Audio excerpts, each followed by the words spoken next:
White teachers are first on the chopping block. Democrats don't want to answer questions about the Inflation Reduction Act. And we have updates on the Mar-a-Lago raid. All that and more here on The Paul Brad Show.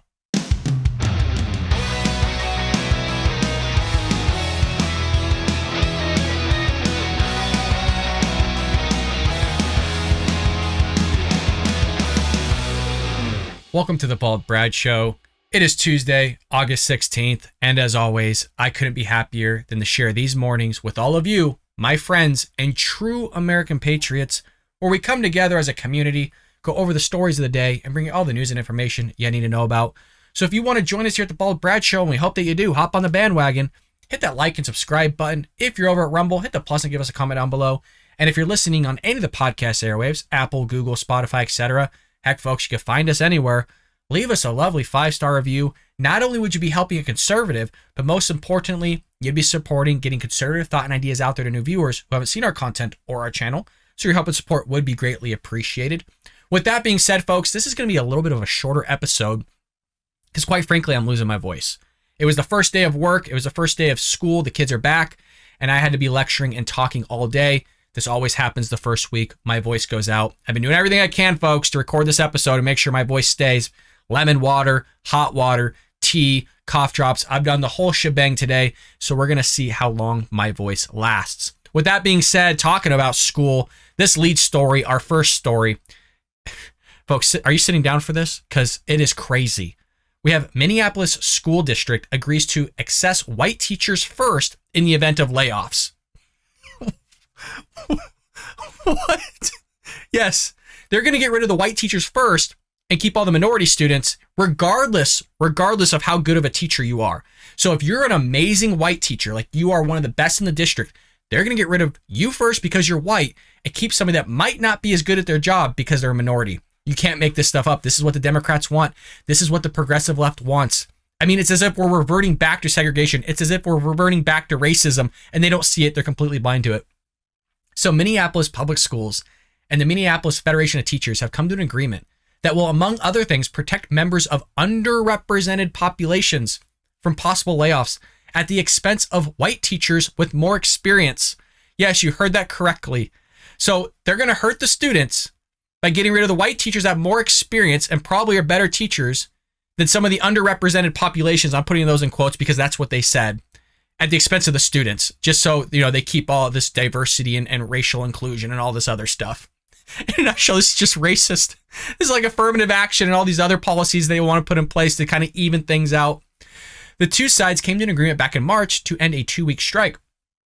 According to the Tennessee Star, the agreement contains specific language to protect non-white teachers in the event that the district needs to reduce or relocate teachers within the district. In a section outlining which designated programs and staff is what it's called, may receive an exemption from layoff, and that's in quotes as well. The agreement states that certain teachers may be exempt from district-wide layoffs outside of seniority in order to remedy the continuing effects of past discrimination. So we're still on this whole boat here of past discrimination. So what they're going to do is discriminate against the white people to help the past discrimination that happened to the non-white people. Wow. Now I get it. Now that totally makes sense. I don't think so. That's crazy. Such teachers include those working at one of the 15 racially isolated schools with the greatest concentrations of poverty, members of population underrepresented among licensed teachers in the district, alumni of historically black colleges and universities, tribal colleges and universities, and or Hispanic Association of Colleges and University Programs. Yes, it's literally baffling. It's crazy how this is not just deemed racist and just all the left going out there and shouting racism in the streets and burning cities. No. We can't do that. It's only about police brutality. That only happens when a white cop, regardless of what happens, shoots a black person, or when you got racist people going out there. I would like to point out, I'm not for racism. I would like to point out, I'm not for discrimination. But, this is what you have. This is what's going on. It could be a national model, and schools in other states are looking to emulate what we did. A member of Minneapolis Federation of Teachers Executive Board, coming to a school near you, folks, getting rid of the white people first and keeping all the minorities after, regardless of seniority, regardless of how well you do your job. I'm laughing because it's so baffling. Even though it doesn't do everything that we wanted it to do, it's still a huge move forward for the retention of teachers of color. Oh, well, what we probably want to do is actually just get rid of all the white teachers in general and only keep the teachers of color. That way we can even out the diversity as well as all the past discrimination that happened to everybody. Folks, I mean, this is wild. This is so wild that this is allowed. In order to secure these race-based preferences, though other groups had to sacrifice some of their protections, the group most impacted by the move toward race-based protections is the group for which the union used to advocate most aggressively, those with the most seniority. Let's be clear, with a view to get to that place, somebody has to provide one thing up, said Condra Bennett, interim senior human sources officer for the district. What the hell is that? Interim senior human sources officer? Has anybody ever heard of that? I've heard of human resources, but not a human sources officer. The seniority-based system is the bedrock of the union labor. I love how they're like basically saying, well, somebody has to take a hit here. Somebody's going to get screwed over. Oh, it's going to be the white people. In the same way for the affirmative action, somebody's going to get screwed. Somebody's going to get messed over. Oh, it's just the Asian people. Oh, you scored better on the SATs to get into Harvard. Well, screw you because you're Asian. We're going to let the black person in. We're going to let the Hispanic person in or whatever the race may be in before you are. So you're the one that gets screwed. All because of discrimination, all because of past discrimination. So you pay the price for past injustices today of which you never committed, you had no involvement in. Isn't that just lovely how all this works? White teachers with the least seniority will now be accessed before teachers from underrepresented populations with less experience. The Star Tribune calls the pivot toward race-based protections unique to MPS. Yeah, you would hope that would be unique because it's freaking racist. It's discriminative. I love how they're like, oh, well, we don't want to discriminate against past discrimination, but we're going to discriminate against today, against the whites specifically because of the past discrimination that was committed and also how the union was advocating for whites so strongly before, thus they have the seniority, so we're going to get rid of them. This is just head baffling, spinning, mind-bending, folks. Seniority disrupting language. An indication that other unions across the country may soon follow suit, like California, New York, the biggest unions out there, especially teacher unions. Others, however, have challenged a new policy on constitutional grounds.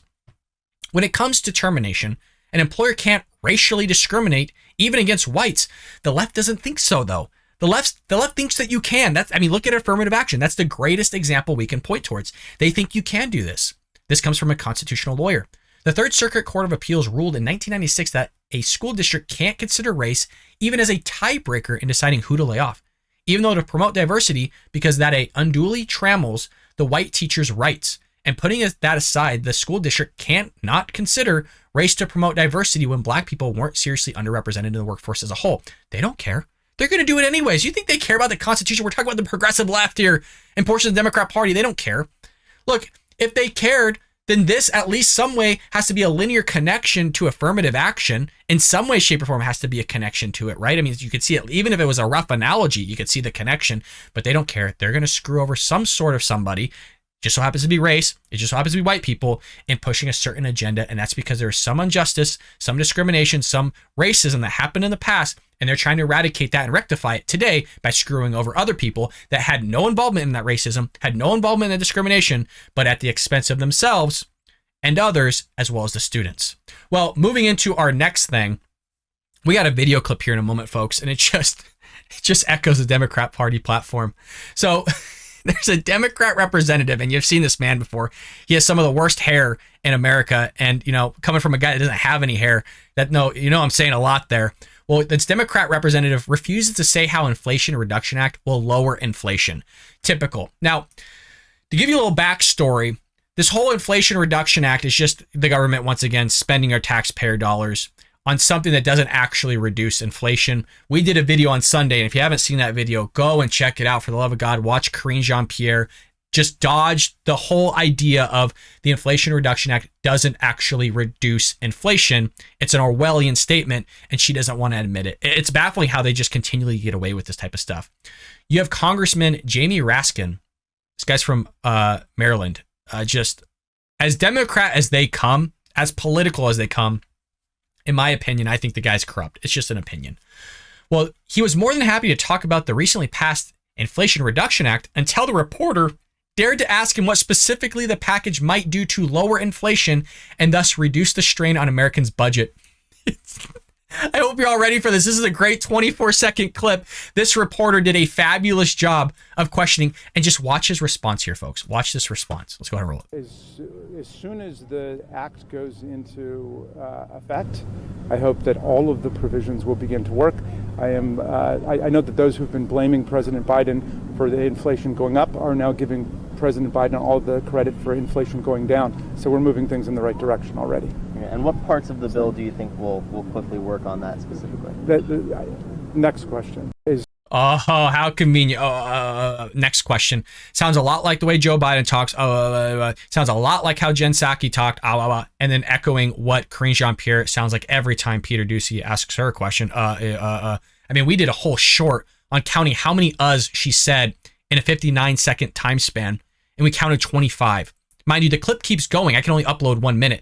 I don't know how many she said in a single paragraph, but it just kept going. So Raskin can't answer the question. He's dodging it because they know what it does. It only increases inflation, especially in the long run. But they don't want to admit that because it goes against the whole narrative. It goes against the actual title. But this is a political thing. This is what Democrats do, and sometimes Republicans do. This is how they swindle the American people by lying to them. Quote, as soon as the act goes into effect, I hope that all of the provisions will begin to work, he began. I know that those who have been blaming President Biden for inflation going up are now giving President Biden all the credit for inflation going down. So we're moving things in the right direction already. Who's giving him credit for inflation going down? Ain't nobody from the conservative right or the Republican right. That's for damn sure. So who's giving him the credit? And they won't even admit that he was the reason why inflation gone up. Like the Biden administration themselves will not admit it. We'll just use gas prices as an example. They still have yet to consider themselves at any point a problem as to why gas prices increased. They always start the discussion at Russia invading Ukraine. It's always Putin's fault. That's where they start, regardless of the $2.40 or the 45% increase that happened in gas prices before Putin ever invaded Russia, or before Putin ever invaded Ukraine. You had Russia involvement taking place, 100%. That contributed to it. But that 45% increase, that increase in oil, that increase in gas prices, that was to do partially with inflation, is also lumped into that Russia-Ukraine inflation that took place as well. So we saw a positive slope going up for inflation that was due to the Biden administration spending all this money, the COVID-19 stimulus checks like it was hotcakes, where a lot of people didn't even need it. Some people did, and those people should have gotten checks. The small businesses should have gotten checks, and rightfully so. The government shut them down. But it also caused inflation by the government, by the Biden administration. So you have that happening, and they're not going to take any blame for it, but now they're going to do victory laps because inflation went down like 0.6%. Whoop-de-doo. Hope you're all feeling it in your pocketbook. And what's part of the bill do y'all think we put? We'll work on that specifically. A reporter challenged Raskin, who stumbled over his words briefly before offering a very definitive answer. Next question, he said, shaking his head as you saw in the video. The Inflation Reduction Act passed by both the Senate and the House along with party lines late last week, which has been touted as a climate, health, and tax bill. Lovely. That will massively inflate the size of the Internal Revenue Service. If you guys recall, they are hiring 87,000 IRS agents, spending billions of dollars. And by the way, they're claiming that's not going to go after the middle class. That it's only going to go after the billionaires and do some other things. There's not even enough billionaires to go over those 87,000 new IRS agents. So it's a bunch of BS, folks. As somebody that did taxes for years, as somebody that dealt with the IRS, come on. I mean, really, does anybody believe that? And I'm not totally bashing the IRS, okay? There's a lot of good people that do work for the IRS that just want to make an honest living. But you're going to tell me later on in life that you're not going to utilize those 87,000 to do more audits, to go in and do more field work, have those field agents come out to your house or come to your business, really? I don't know about that. The White House Press Secretary Karine Jean-Pierre struggled with a similar question over the weekend while speaking to Jonathan Karl, which we covered. And he mentioned that it was Orwellian, and she fumbled through her words. I mean, it was the most asinine answer I've ever seen somebody give. And that says something because she gives asinine answers all the time, or even lacks giving an answer altogether, kind of like Raskin here going just next question, because look, it doesn't do it. And he knows it doesn't do it. He was trying to figure out some way, shape, or form of trying to figure out how he's going to answer the question, and he just couldn't do it. I mean, he couldn't even bullshit his way through it, folks. He just had to go next question because that's how bad the Inflation Reduction Act is. Now, moving on to our last story, we do have some updates with Mar-a-Lago. Look, folks, my stuff was raided, okay? They came after me. I wasn't even there. They took my passports. They took everything. It's criminal. It's just wrong what they're doing. Just the FBI, the DOJ, it's just wrong. It's despicable. It's wrong. So Trump, as you know, got raided. That's not funny. Just the Trump impression was funny because I suck at it. You have the Department of Justice filing a motion on Monday opposing the release of the affidavit that was used to justify the search of former President Donald Trump's Mar-a-Lago home. So you have this home, obviously, that Trump lives in, partially, part-time, and you have some documents there, okay? What's amazing to me is you have one affidavit, and that led to an FBI raid by the DOJ, which, by the way, the Democrats, progressive left, don't want to call it a raid, right? Because it looks bad on them. I mean, the DOJ looks horrible right now, the Department of Justice. The reason why I'm bringing up the affidavit, how many thousands of affidavits did we have regarding the election integrity? People saying, I saw this, I saw that.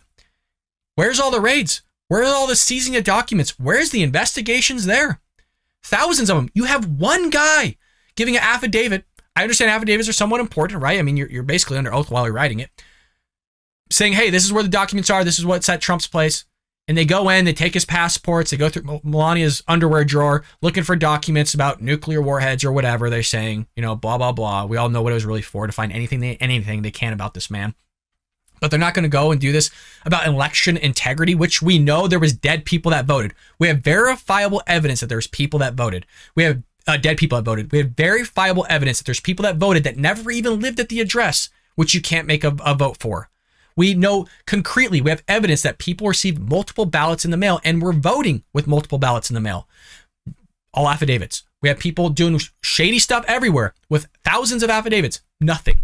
So it takes one guy and you're going to go after this rather than thousands. It shows you the corruption, and people want to continually trust government. The Democrat Party, the progressive left, continually want to trust government. It's crazy.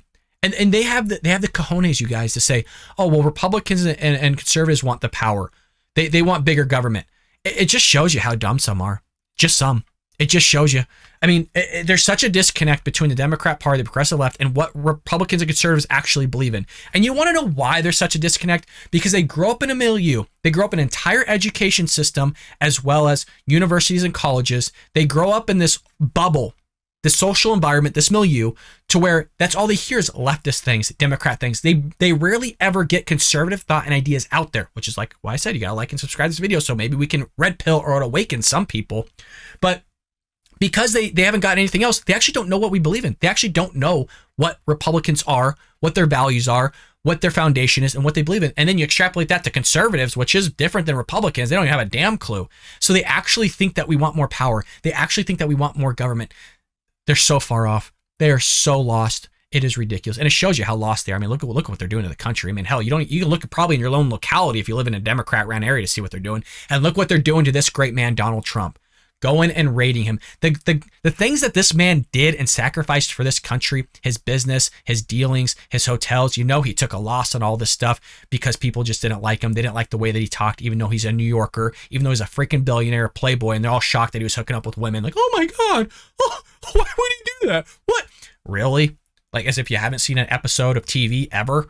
So this is the stuff they're doing to this man, this great man, for doing such a great job in putting America first, where the Democrats want to put America last or second, if second. Quote, the fact that this investigation implicates highly classified materials further underscores the need to protect the integrity of the investigation and exacerbates the potential for harm if information is disclosed to the public prematurely or improperly. Because the FBI hasn't been known to leak anything about an investigation. And then they'll go and claim now with all these hearings and all this stuff, oh, we don't talk about investigations all of a sudden. What are you talking? We don't talk about that. But yet, they're going to sit there and talk about other investigations that have happened in the past, but they're not going to, give us what's the skinny, what's the scoop on exactly what you were looking for. Because now we're getting different answers. They took his passport, supposedly. They're rummaging through Melania's underwear drawer looking for nuclear codes or whatever the hell these documents are that they want to find. All this shenanigans, all this silliness. A judge unsealed the search warrant and property receipt on Friday, which revealed that the FBI agents seized approximately 20 boxes of items from Trump's home, including one set of documents marked as various classified CSI documents, which refers to top secret, sensitive, compartmented information. The government determined that these materials could be released without significant harm to its investigation because the search had already been executed and publicly acknowledged by the former president, and because the materials had been previously provided to the former president through counsel. This is according to the Justice Department Monday's filing. Disclosure at this juncture of the affidavit supported probable cause would by contrast cause significant and irreparable damage to this ongoing criminal investigation. Trump has called the raid an assault on a political opponent, saying that the FBI agents took 3 of his passports during the raid. I was told this was just for documents. I was told the National Archive just wants their documents back, but you're going after, now you're taking his passports. Unbelievable stuff going on. You're telling me there's not some shenanigans going on, folks? You're telling me there's not some shady stuff happening here? I think they're casting a wide net. I think they're going deep sea fishing here, and they're just seeing whatever can land. I mean, they are just grabbing darts and throwing them. Wherever it will land, they're praying to God it lands on some sort of criminal behavior so they can put this man behind bars so that he won't run for president and they don't have to deal with him again. It's just, what is going on with this country? What has happened to it? I'll tell you what's happened to it. The Democrat Party's running it into the ground and people still keep voting for it.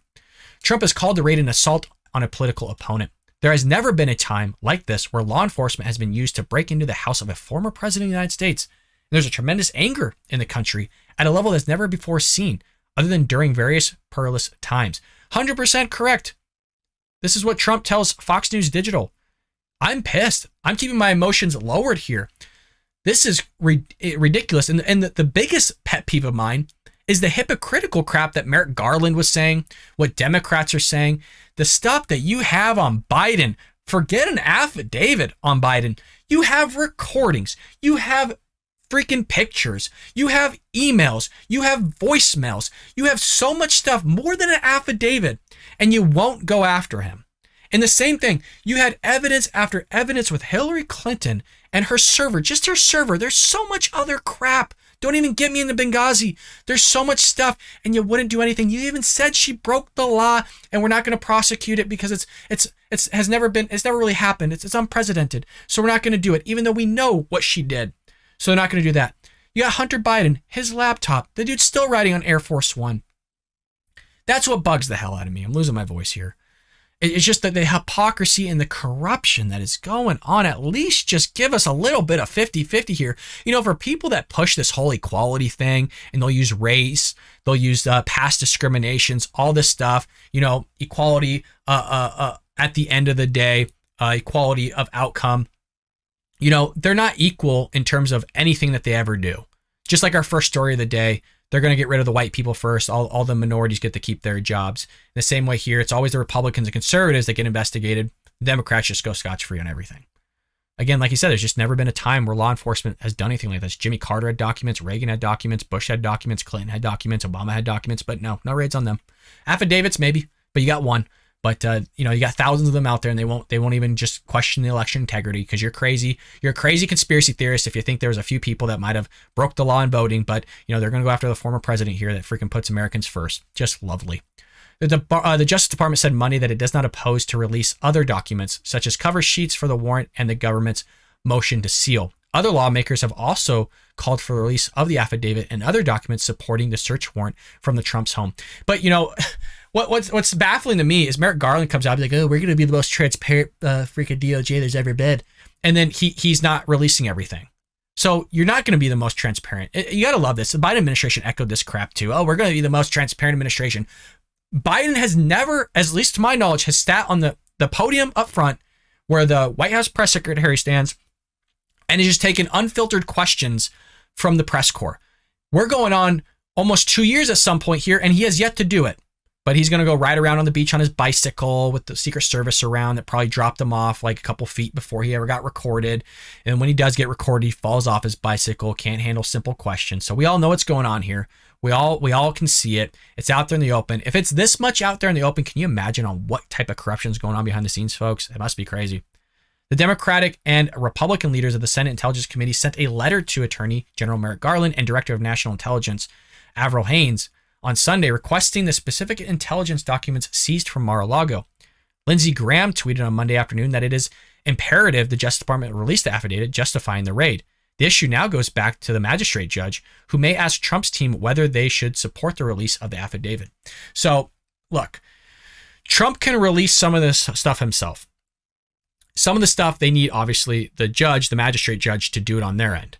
So I'm curious, as I'm sure all of you are, what the hell's in this affidavit? What was so concrete there that it took 31 plus FBI agents to go in and raid the former president's home? Because it better be something good. It better be freaking damn good to do something like this, to go after a political opposition opponent that you know is going to kick the crap out of Joe Biden. I mean, anybody could probably beat Joe Biden, but you got freaking Donald Trump, and Democrats want to put AOC out front. You had Elizabeth Warren the other day. I don't know if any of you guys caught this. It was kind of hidden in the news a little bit. She said basically anybody that had a penis, or she had a penis, she would have gotten everybody to vote for her. That's what she said. I mean, you got to be some sort of idiot, lady. Nobody's going to vote for you. You're crazy. You're just as crazy as AOC. I mean, I know you got some people that are willing to vote for you and side with you, but that's the Democrat Party willing to vote for nutzos and crazies. So there you have it, folks. I'm sorry for a little bit of a shorter show here today. I got to keep my voice going. I'm sure you can hear it getting worse as the podcast goes on, as the show goes on. But know that I'm always here for you, folks. I want to go through this and give my comments on it. I wish we can go longer. I wish we can add in a fourth or fifth story here to make it that nice 40-minute to 45-minute place that I like these podcasts to be at. But the show must go on. Work must go on for the rest of the week, folks. As always, support the Ball Brad Show. Hit that like and subscribe button, folks. I will see you tomorrow here on the Ball Brad Show.